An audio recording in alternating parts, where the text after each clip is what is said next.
ඔයත් public speaking නැත්තම් පිරිසක් ඉදිරියේ කතා කරන්න බයයිද? අනිත් හැමෝම බලාගෙන ඉන්න එක අමාරුයි වගේද? විශ්වාස කරන්න මාත් ඔය ප්‍රශ්නේ ඒ විදිහටම තිබුණා.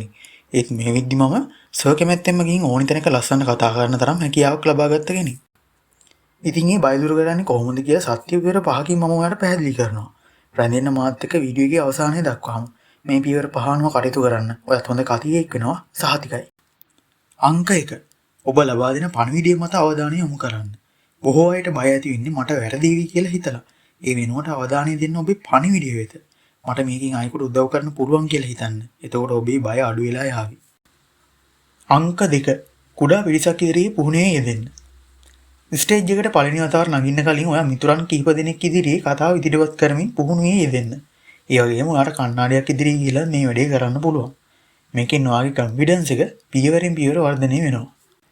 අංක 3. හුස්ම ගැනීමේ අභ්‍යාසවල යෙදෙන්න. තප්පර 10ක් ඇතුළත ගැඹුරු හුස්ම කීපයක් ගන්න. මේ දෙයින් කතාවට කලින් ඔයාගේ මනස සංසුන් වෙලා ශරීරය ලිහිල් වෙනවා. අංක 4. සාර්ථකත්වයේ පරිකල්පනය කරන්න. මේකෙන් කියන්නේ ඔයා හොඳ ආත්ම විශ්වාසයකින් කතා කරලා ඔඩියන්ස් එක තෘප්තිමත් කරනවා මනසින් දකින්න කියලා. මේකෙන් ඔයාගේ මනස ධනාත්මක ප්‍රතිඵලයකට සංවිධානය වෙනවා. අංක 5. අංග සම්පූර්ණත්වයට නොව වර්ධනය සඳහා සිත යොමු කරන්න. ඔයා නොදන්නවා වුණාට ඇත්තම කතාව හැමෝම මේ වගේ අවස්ථාවකදී මුලදී හොඳටම බය වෙනවා හා කලබල වෙනවා. අංග සම්පූර්ණ නොවෙන්න පුළුවන්.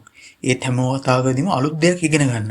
පොඩ ඉස්සරහට යනකොට වාගේ බය විනෝදයක් බවට පත් වෙයි. මේ අහන්න. ඔයාලට හැමෝටම වගේ බය හිතෙන්න පුළුවන්. ඒත් බය තියෙන්නේ නවතින්න නෙවෙයි.